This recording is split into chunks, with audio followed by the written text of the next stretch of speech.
السلام علیکم ورحمۃ اللہ وبرکاتہ۔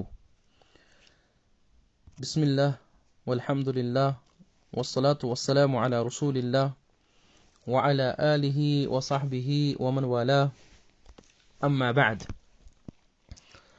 حمد و ثنا اور درود و سلام کے بعد مصطلح الحدیث محمد ابن صالح العثیمین رحمہ اللہ تعالی کی کتاب جو ہم پڑھ رہے ہیں، تو پچھلے درس میں ہم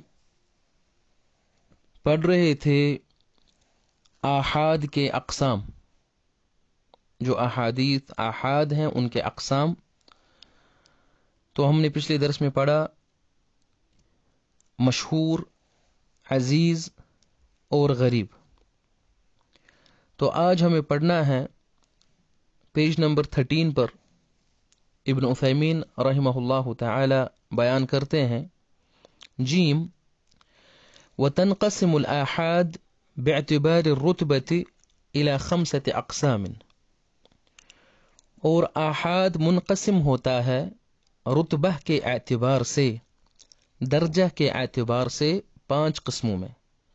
یعنی اب آحاد جو ہے، یعنی مشہور، عزیز اور غریب جو ہے، ان کی 5 قسمیں ہیں رتبہ کے اعتبار سے، درجہ کے اعتبار سے۔ صحیح لذاتہ، یہ نمبر 1 ہے، صحیح لذاتہ۔ دوسرا ولغیرہ، یا آپ اس طرح کہیں گے صحیح لغیرہ۔ نمبر 3 حسن لذاتہ۔ نمبر 4 ولغیرہ، یا اس طرح کہیں گے حسن لغیرہ۔ اور نمبر 5 ضعیف۔ یہ اب آحاد کی قسمیں ہیں۔ تو سب سے پہلے فصحیح لذاتہ، پس صحیح لذاتہ کس حدیث کو کہیں گے؟ یعنی جو صحیح ہو اپنی ذات کے لیے، اپنی ذات کی وجہ سے، لذاتہ ہی صحیح ہو، بذات خود وہ صحیح ہو۔ تو صحیح جو ہے اس کی تعریف ہے، یعنی لغتاً اس کی تعریف ہے، یہ ضد السقیم ہے۔ یعنی جو بیمار ہے اس کو سقیم کہیں گے، بیمار کو سقیم کہیں گے، تو یہ اس کی ضد ہے۔ یعنی جو صحیح ہو، تندرست ہو، اس کو صحیح کہیں گے۔ تو بہرحال یہ لغوی معنی ہے اس کا۔ تو اصطلاحی تعریف جو ابن عثیمین رحمہ اللہ تعالی نے یہاں پر بیان کی ہے، وہ ہے ما رواہ عدل تام الضبط بسند متصل وسلم من الشذوذ والعلة القادحة۔ بیان کرتے ہیں ابن عثیمین رحمہ اللہ تعالی،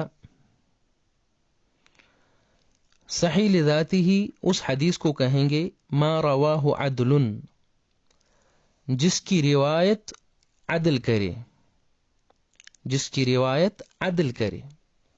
تو عدل جو ہے یہ جمع ہے، اس کا مفرد جو ہے وہ ہے عادل، یعنی جس کی روایت عادل کرے۔ تام الضبط، جس کا ضبط مکمل ہو، بسند متصل، متصل سند کے ساتھ، وسلم من الشذوذ، اور جو شذوذ سے صحیح سالم ہو، والعلة القادحة، اور قادحہ علت سے صحیح سالم ہو۔ یہ جو اس میں یہ الفاظ آئے ہیں، ان کی انشاءاللہ تعالی وضاحت اور شرح ان کی الگ الگ ہوگی انشاءاللہ تعالی۔ تو اس میں جیسے کہ عادل یا عدل کا لفظ ہے، اس سے کیا مراد ہے، تام الضبط سے کیا مراد ہے، متصل سند سے کیا مراد ہے، شذوذ اور علہ القادحہ یہ کس کو کہتے ہیں، اس سے کیا مراد ہے، وہ الگ الگ انشاءاللہ تعالی بیان کیا جائے گا۔ تو ابن عثیمین رحمہ اللہ کہتے ہیں فصحیح لذاتہ، پس صحیح لذاتہ جو حدیث ہے، ما رواہ عدل، وہ حدیث ہے جس کی روایت عدل کرے۔ تو سب سے پہلے اس میں عدل ہے، تو عادل اس کو کہیں گے لغت میں جو مستقیم ہو، جس میں کوئی اعوجاج نہ ہو، یعنی ٹیڑھا پن نہ ہو، جس میں جو بالکل مستقیم ہو، سیدھا ہو، ٹیڑھا پن نہ ہو، اس کو لغت میں کہیں گے عادل. جیسے کہ ہم کہیں گے المستقیمہ، جو بالکل سیدھی چھڑی ہوگی، اس کو جو ہے کہا جاتا ہے عدلتن. عدلتن کہا جاتا ہے جو بالکل سیدھی چھڑی ہوگی، ٹیڑھے پن کے بغیر. لیکن عادل اصطلاح میں عادل کی تعریف یہ ہے کہ عادل اس شخص کو کہیں گے جس کا دین اور مروءت مستقیم ہو، جس کا دین اور مروءت مستقیم ہو، یعنی جس کے دین میں استقامت ہو.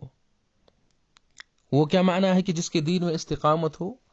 یعنی کہ یہ شخص دین پر قائم ہونا چاہیے، اس کا عقیدہ درست ہو، اور اس کے ساتھ ساتھ یہ اللہ سبحانہ و تعالی کے احکام جو ہے، اوامر جو ہے، ان کی تعمیل کرنی چاہیے. یعنی کہ یہ جیسے کہ نماز پڑھنے والا ہو، روزہ رکھنے والا ہو، زکوٰۃ دینے والا ہو، حج کرنے والا ہو. تو جو بھی اللہ سبحانہ و تعالی نے حکم دیے ہیں، ان احکام پر سر تسلیم خم کرنے والا ہو. یعنی اس کا دین جو ہے مستقیم ہو، کوئی بھی امر کام نہیں چھوڑتا ہو، کوئی بھی واجب کام نہیں چھوڑتا ہو، اور اس کے ساتھ ساتھ کوئی بھی حرام کام کا ارتکاب نہ کرتا ہو، کسی بھی حرام کام کا ارتکاب نہ کرتا ہو. جیسے کہ شراب نہ پیتا ہو، سگریٹ نہ پیتا ہو، یا کسی اور گناہ میں مبتلا نہ ہو. تو اس کا دین جو ہے، اس کا دین مستقیم ہو، اس کا دین مستقیم ہو، عادل اسو کہیں گے. اور اس کے ساتھ ساتھ اس کی مروءت جو ہے وہ بھی مستقیم ہو. تو اس میں ہم یہ کہیں گے کہ مروءت اس چیز کو کہیں گے کہ یہ شخص ایسے افعال کرنے چاہیے جو اس کو زینت دے، جو اس کو خوبصورتی دے، زینت دے لوگوں کے سامنے، اور لوگ ان افعال پر اس کی تعریف کریں، اس کی مدح کریں. اور ایسے افعال ترک کریں جن سے لوگوں کے سامنے اس کی شبیہ بگڑ جائے، جس سے لوگوں کے سامنے اس کی شبیہ بگڑ جائے. ایسے افعال یہ ترک کرنا چاہیے. یعنی ایسے افعال کریں جس سے لوگ جو ہے اس کی تعریف کریں، اور لوگوں کے سامنے وہ افعال اس کو خوبصورت اور اس کو زینت بخشیں. تو مروءت کی مثال میں دوں گا. مثلا اگر کوئی شخص جو ہے کھانا جو ہے پلیٹ میں رکھتا ہے، کھانا پلیٹ میں رکھ کے جو ہے وہ چلتا ہے، اور چلتے چلتے جو ہے سڑک پہ اس کو کھاتا ہے، تو ہم کہیں گے کہ اس کی مروءت جو ہے وہ ٹھیک نہیں ہے. کیونکہ لوگ جو ہے اس وجہ سے لوگوں کے سامنے اچھا نہیں ہوگا، اس وجہ سے لوگوں کے سامنے جو ہے اس کو زینت نہیں ہوگی. لوگ جو ہے اس کے بارے میں مختلف باتیں کریں گے. لوگ کہیں گے کہ اس کو یہ کیا ہو گیا ہے، یہ ہمارا طریقہ نہیں ہے، یہ ہماری عادت نہیں ہے اس طرح کھانا کھانا. تو یہ مروءت کے خلاف ہے. تو بہرحال العادل جو ہے، عادل اس کو کہیں گے جس کا دین مستقیم ہو اور جس کی یہ مروءت بھی مستقیم ہو. تو اس کا معنی یہ ہے کہ اگر کوئی فاسق کسی حدیث کی روایت کرے، کہ کوئی بات کہے، تو اس سے وہ قبول نہیں کی جائے گی جب تک کہ اس کی تحقیق نہ کی جائے گی.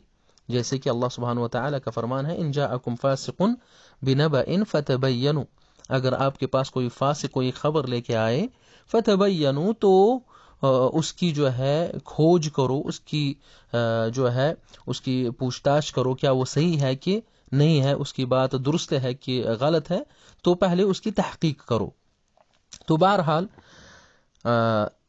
تو راوی جو ہے عادل ہونا چاہیے. تو عادل میں دین جب اس کا مستقیم ہو تو اس کا مطلب ہے کہ یہ مسلمان ہونا چاہیے. تو اس کا معنی یہ ہے کہ اگر کوئی کافر کوئی حدیث کہے تو اس سے وہ جو ہے اس عدالت سے جو ہے وہ باہر ہوتا ہے، کافر اس سے باہر ہے. اسی طرح یہ بالغ اور عاقل ہونا چاہیے. مسلمان جو عادل ہو، جو یہاں پر بیان کیا گیا ہے ما رواہ عدل، جس کی روایت عدل کرے، یعنی یہ راوی جو ہے یہ عادل ہو، یعنی یہ مسلمان ہو، بالغ ہو، عاقل ہو، فاسق نہ ہو، اس کا دین مستقیم ہو اور اس کی مروءت بھی مستقیم ہو. تو اس سے باہر ہوتا ہے کافر، تو کافر جو ہے وہ عادل نہیں ہے. اسی طرح جو ہے اس سے باہر ہوتا ہے کہ اگر بچہ ہو، بچہ بھی جو ہے اس میں پھر نہیں آئے گا. اسی طرح پاگل جو ہے، پاگل بھی اس میں نہیں آئے گا. اسی طرح جو ہے فاسق بھی جو ہے، فاسق بھی اس میں نہیں آئے گا. اسی طرح مبتدع جو ہے، بدعتی، وہ بھی اس میں نہیں آئے گا. اسی طرح جو مجہول ہو، جس کے بارے میں پتہ ہی نہ ہو کہ یہ کیا ہے، کیا یہ اللہ کا فرما بردار بندہ ہے کہ یہ فاسق ہے، جس کے بارے میں کچھ پتہ نہ ہو، جو مجہول ہو، وہ بھی اس میں پھر نہیں آئے گا. اسی طرح جو ہے جو جھوٹا ہو وہ بھی اس میں نہیں آئے گا. اسی طرح جس کو جھوٹ کی تہمت ہو وہ بھی اس میں نہیں آئے گا. تو بہرحال ما رواہ عدل، جس کی روایت عدل کرے، عادل کرے. تو اس میں یہ ہو سکتا ہے کہ کبھی کبھار کسی شخص کی عدالت میں اختلاف ہو سکتا ہے. یعنی کسی محدث کے نزدیک کوئی شخص جو ہے کسی محدث کے نزدیک عادل ہو اور کسی محدث کے نزدیک وہ عادل نہ ہو، تو اس وقت اس شخص کے متعلق اس محدث کی بات کو تسلیم کیا جائے گا، اس کی قول کو لیا جائے گا جو اس شخص سے زیادہ قریب ہو، یعنی جو اس شخص کے بارے میں زیادہ جاننے والا ہو، جو زیادہ علمیت رکھتا ہو اس کے حال کے متعلق. تو جو زیادہ علمیت رکھتا ہے اسی کی بات اس وقت لی جائے گی. تو بہرحال یہاں پر یہ بیان کیا جا رہا ہے کہ ما رواہ عدل. تو امید ہے کہ آپ کو سمجھ میں آیا ہوگا کہ عدل سے یہاں پہ کیا مراد ہے، کہ جس کی روایت صحیح حدیث جو ہے، صحیح لذاتی، اس حدیث کو کہیں گے جس کی روایت عادل کرتا ہو، یعنی جس کا دین مستقیم ہو، جس کی مروءت مستقیم ہو. اور اس میں کون کون پھر باہر ہوتے ہیں وہ بھی آپ نے سنا. نمبر 2، تام الضبط، جس کا ضبط تام ہو، جس کا حفظ مکمل ہو. تو ضبط جو ہے، ضبط سے مراد یہاں پر حفظ ہے، ضبط سے مراد یہاں پر حفظ ہے. جیسے کہ حفظ کی قسمیں ہیں کہ کوئی شخص جو ہے یا تو اس کے سینے میں کوئی بات محفوظ ہوتی ہے، حفظ ہوتی ہے، یا کسی شخص جو ہے، کوئی شخص جو ہے وہ کسی بات کو کاپی پہ لکھتا ہے، کتاب پہ لکھتا ہے، تو اس طرح جو ہے وہ اس کی بات جو ہے محفوظ رہتی ہے. تو یہاں پر جو ہے دوسری شرط یہ ہے کہ تام الضبط، کہ صحیح حدیث اس کو کہیں گے. ایک تو وہ عادل ہونا چاہیے، نمبر 2 عادل کے ساتھ ساتھ تام الضبط ہونا چاہیے، یعنی اس کا ضبط جو ہے، اس کا حفظ جو ہے وہ مکمل ہونا چاہیے. تو وہ اس طرح مکمل ہوگا کہ جو اس نے حفظ کیا ہو وہ اس کے سینے میں بالکل موجود ہو، اس کو وہ سینے میں محفوظ ہو، یا کتاب میں محفوظ ہو، کاپی میں محفوظ ہو، اوراق پہ محفوظ ہو، اور بالکل وہ اسی طرح سے اس کو ادا بھی کرے، جس طرح سے اس نے وہ سنا ہے، جس طرح اس کے دل میں وہ محفوظ ہے، وہ بات محفوظ ہے، اس نے اس کو سنا ہے، اسی طرح وہ بالکل اس کو ادا کرے. جب وہ اس کو سنائے تو اس میں جو ہے غلطی نہیں ہونی چاہیے، تو اس میں نسیان بھی نہیں ہونا چاہیے. ہو سکتا ہے کہ تھوڑا سا جو ہے تھوڑا سا نسیان ہو، لیکن کثیر النسیان جو ہے نہیں ہونا چاہیے، کیونکہ جو ہے جو تھوڑا سا جو انسان بھول جاتا ہے وہ تو ہر ایک شخص جو ہے، کوئی یہ دعویٰ نہیں کرے گا کہ میں کچھ بھی نہیں بھولتا ہوں، مجھے ہر ایک چیز یاد ہے، اس کا کوئی دعویٰ نہیں کر سکتا ہے. حالانکہ انبیاء جو تھے ان کو بھی کبھی کبھار کوئی بات جو ہے بھول جاتی تھی، جیسے کہ اللہ سبحانہ و تعالیٰ کا فرمان ہے سَنُقْرِئُكَ فَلَا تَنْسَى إِلَّا مَا شَاءَ اللَّهُ، یعنی اللہ ماشاء اللہ جو اللہ چاہے وہ آپ بھول جائیں گے. تو بہرحال تو تھوڑی سی جو ہے نسیان جو ہے تھوڑا سا اگر بھول جائے تو وہ کوئی مسئلہ نہیں ہے، لیکن یہ کثیر النسیان نہ ہو. تو تام الضبط جو ہے اس میں یہ آئے گا کہ جس کا حفظ جو ہے وہ مضبوط ہو، اور جس طرح اس نے اس کو سنا ہے اسی طرح سے اس نے اس کو اپنے دل میں محفوظ کیا ہے یا کاپی پہ جو ہے نوٹ ڈاؤن کیا ہے، پھر جب ادا وہ کرے گا تو اسی طرح سے وہ اس کو ادا کرے گا.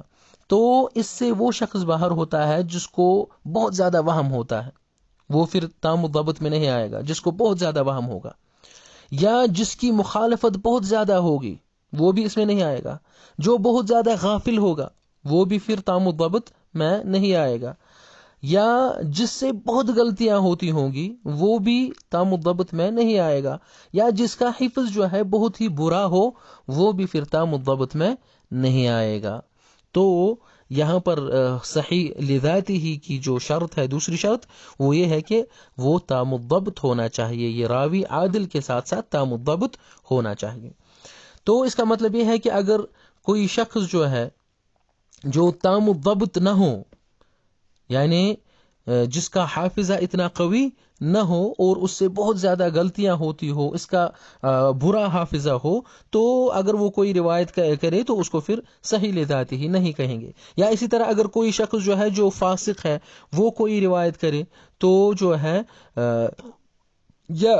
یا کافر ہے، یا اسی طرح جو ہے اس کا دین اور اس کا مروءت جو ہے وہ مستقیم نہیں ہے، تو اس وقت جو ہے تحقیق کے بعد جو ہے مثلا اگر وہ اس طرح ہے تو اس کو صحیح لذاتی ہی نہیں کہیں گے. اور اس کے ساتھ ساتھ تیسری شرط کہہ رہے ہیں کہ بسند متصل، اس کی سند جو ہے وہ متصل ہونی چاہیے. اس کی سند متصل ہونی چاہیے، یعنی کہ سند میں جو روات ہیں وہ سبحان اللہ،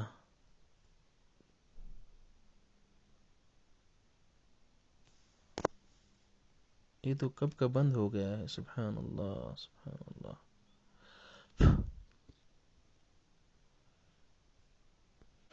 بسند متصل، تو صحیح لذاتی ہی کی ایک اور شرط ہے. چوتھی شرط یہ ہے، تیسری شرط یہ ہے کہ اس میں جو سند ہو وہ متصل ہو، یعنی اس میں کسی قسم کا انقطاع نہ ہو. متصل سے مراد ہے کہ مثلا اگر ہم کہیں گے الف با تا ثا، تو الف با تا ثا یہ ایک دوسرے کے بعد ہی ہے. مثلا الف کہے گا کہ میں نے با سے سنا ہے، با کہے گا میں نے تا سے سنا ہے، تا کہے گا میں نے ثا سے سنا ہے. تو یہ متصل ہے، تو یہ جڑی ہوئی سند ہے، تو یہ ایک دوسرے کے بعد ہی ہے. اس میں کوئی جو ہے بیچ میں گرا نہیں ہے، کوئی راوی اس میں بیچ میں گرا نہیں ہے. لیکن اگر کوئی کہے گا کہ الف کہے گا کہ میں نے تا سے سنا ہے تو بیچ میں با گر گیا ہے، تو اس کو متصل نہیں کہیں گے بلکہ اس کو منقطع کہیں گے. تو صحیح لذاتی ہی کی شرط یہ ہے کہ ان یکون بسند متصل، کہ یہ جو ہے اس کی سند جو ہو وہ متصل سند ہو، اس میں کسی قسم کا انقطاع نہ ہو. یعنی جیسے کہ مثلا امام بخاری رحمہ اللہ تعالی نے احادیث لائے ہیں یا امام مسلم رحمہ اللہ تعالی نے احادیث لائے ہیں، تو ان میں آپ دیکھیں گے کہ احادیث میں واضح طور پر بیان کیا جا رہا ہے کہ امام بخاری کہتا ہے کہ میں نے فلان سے سنا، تو وہ کہتا ہے کہ میں نے فلان سے سنا، وہ کہتا ہے کہ میں نے فلان سے سنا، وہ کہتا ہے میں نے فلان سے سنا. تو یہ جو ہے یہ واضح ہے کہ اس میں جو ہے انقطاع نہیں ہے. اس میں جو ہے جیسے کہ اس میں جیسے کہ امام بخاری رحمہ اللہ تعالی نے حدیث لائی ہے، کہتے ہیں کہ حدثنا عبداللہ ابن یوسف، مجھ سے عبداللہ ابن یوسف نے کہا. قال اخبرنا مالک، وہ کہتے ہیں کہ مجھ سے مالک نے کہا. عن ابن شہاب، وہ ابن شہاب سے روایت کرتے ہیں. عن محمد ابن جبیر ابن مطعم، وہ محمد ابن جبیر ابن مطعم سے روایت کرتے ہیں. عن ابیہ، وہ اپنے باپ سے روایت کرتے ہیں. تو جب یہ اپنے باپ سے روایت کرتے ہیں، قال کہتے ہیں کہ سمعت رسول اللہ صلی اللہ علیہ وسلم قرأ فی المغرب بالطور، میں نے رسول اللہ صلی اللہ علیہ وسلم سے سنا کہ انہوں نے مغرب میں سورہ طور پڑھا. تو یہاں پر جو ہے آپ دیکھیں گے کہ عبداللہ ابن یوسف جو ہے وہ کہتے ہیں، امام بخاری کہتے ہیں کہ حدثنا عبداللہ ابن یوسف، کہ ہم سے عبداللہ ابن یوسف نے کہا. وہ کہتے ہیں کہ ہم سے مالک نے کہا. وہ ابن شہاب سے روایت کرتے ہیں، وہ محمد ابن جبیر ابن مطعم سے روایت کرتے ہیں، وہ اپنے باپ سے روایت کرتے ہیں. تو سند میں کوئی جو ہے کوئی بھی شخص بیچ میں نہیں گرا ہے. تو یہ سند جو ہے یہ متصل ہے. تو اسی کو کہیں گے کہ صحیح لذاتی ہی کی جو شرط ہے وہ ایک اور یہ ہے. تیسری شرط، پہلی شرط تھی ما رواہ عدل، دوسری شرط تام الضبط، اور تیسری شرط بسند متصل، کی اس کی سند جو ہے وہ متصل ہو. تو اس کے بعد جو ہے کہتے ہیں وسلم من الشذوذ، چوتھی شرط جو ہے صحیح لذاتی ہی کی کہ یہ شذوذ سے سالم ہونا چاہیے، شاذ نہیں ہونا چاہیے. پہلے ہم کہیں گے کہ شاذ کس کو کہتے ہیں. شاذ کہتے ہیں کہ کوئی ثقہ راوی اپنے سے زیادہ ثقہ راوی کی مخالفت کرے. کوئی ثقہ راوی اپنے سے زیادہ ثقہ راوی کی مخالفت کرے. ثقہ راوی کس کو کہتے ہیں؟ تو ثقہ راوی میں جیسے کہ کوئی راوی ہے وہ عادل ہے اور تام الضبط ہے، عادل ہے اور تام الضبط ہے. تو اگر یہ راوی ہے اور یہ ثقہ ہے، اس پر بھروسہ کیا جائے گا، اس کی روایت مثلا لی جائے گی، تو اگر یہ کسی حدیث میں اپنے سے زیادہ ثقہ راوی کی مخالفت کرے تو اس کو شاذ کہیں گے. تو اپنے سے زیادہ کی مخالفت کیسے ہو سکتی ہے؟ اپنے سے زیادہ کی مخالفت عدد سے ہو سکتی ہے، عدد سے ہو سکتی ہے. مثلا کہ ایک ثقہ راوی ہے وہ ایک بات کہتا ہے، ایک ثقہ راوی ہے وہ ایک بات کہتا ہے. جب یہ ثقہ راوی کوئی بات کہتا ہے تو دوسرے ثقہ راوی ہے اسی کے جیسے، مثلا اسی کے جیسے ثقہ راوی ہے لیکن وہ 3 ہے عدد میں یا 4 ہے یا 5 ہے عدد میں، وہ اسی حدیث کے متعلق جو ہے کوئی اور بات کہتے ہیں، جو یعنی اس ایک ثقہ راوی کی بات جو ہے ان 5 ثقہ راوی کی باتوں سے ٹکراتی ہے.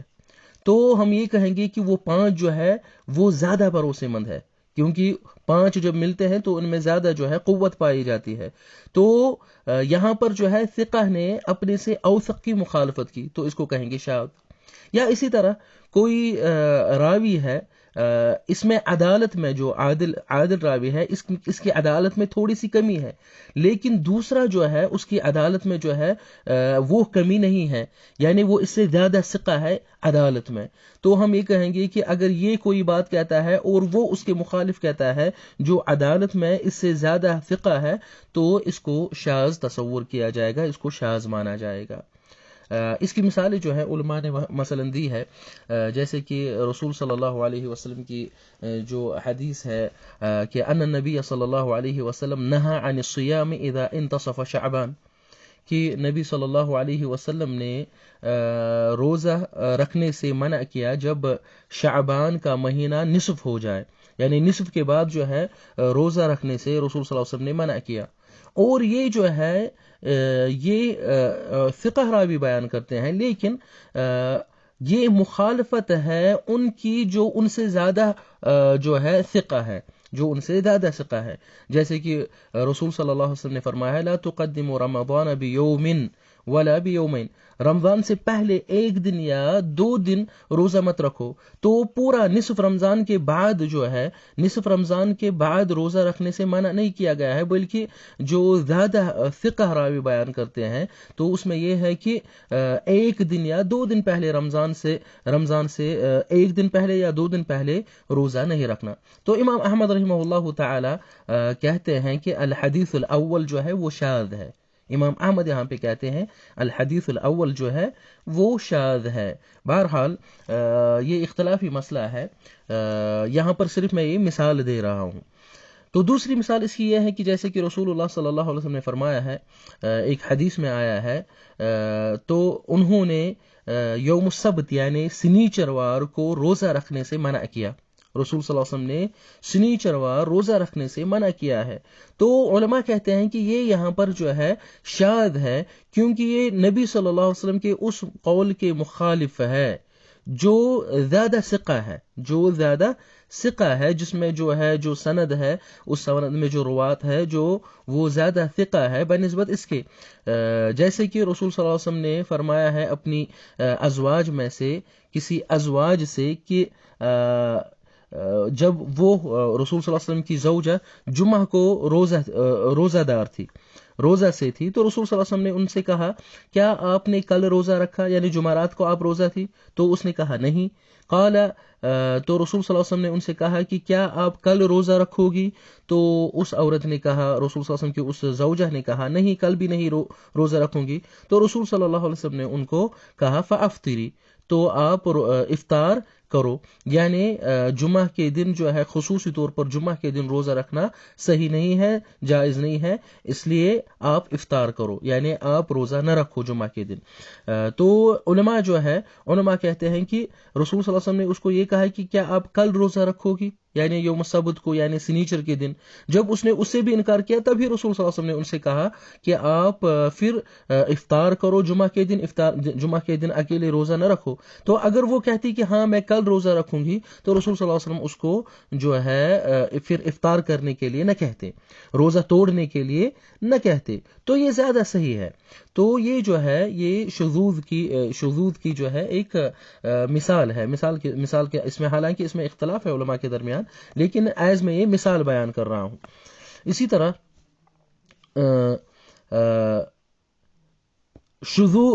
جو ثقہ جو ہے، شذوذ میں سے یہ بھی آ سکتا ہے، شذوذ جو ہے یا شاذ روایت جو ہے اس میں یہ بھی آ سکتا ہے کہ کوئی ثقہ راوی جو ہے اس چیز کی مخالفت کرے جو دین میں معلوم ہو ضرورت کی وجہ سے. یعنی دین میں یہ چیز معلوم ہے کہ ایسا ہے، دین میں یہ چیز معلوم ہے کہ ایسا ہے. مثلا دین میں یہ چیز معلوم ہے کہ شریعت نے کسی پر ظلم نہیں کیا، یا اللہ سبحانہ و تعالیٰ کسی پر ظلم نہیں کرے گا، یہ دین میں معلوم ہے. تو ایک حدیث ہے، جیسے کہ جو حدیث ثابت ہے کہ حدیث میں آیا ہے کہ جب جہنمیوں کو جہنم میں ڈالا جائے گا تو پھر جہنم میں کچھ جگہ بچے گی. تو جب جہنم میں کچھ جگہ بچے گی تو اللہ سبحانہ و تعالی پھر ایک قوم کو پیدا کرے گا اور ان کو پھر جہنم میں ڈالے گا، انہی سے جہنم کو بھرے گا. تو علماء کہتے ہیں کہ یہ حدیث یہ شاذ ہے، کیونکہ یہ اس چیز کے مخالف ہے جو دین میں جانا گیا ہے ضرورت سے. ما علم بالضرورت من الدین، وہ یہ چیز ہے کہ جو دین میں جانا گیا ہے ضروری علم سے، وہ یہ ہے کہ اللہ سبحانہ و تعالیٰ کسی کے ساتھ ظلم نہیں کرے گا. تو اللہ سبحانہ و تعالیٰ اگر کسی کو پیدا کرے گا اسی وقت اور ان کو جہنم میں ڈالے گا تو یہ ان کے ساتھ پھر ظلم ہوگا.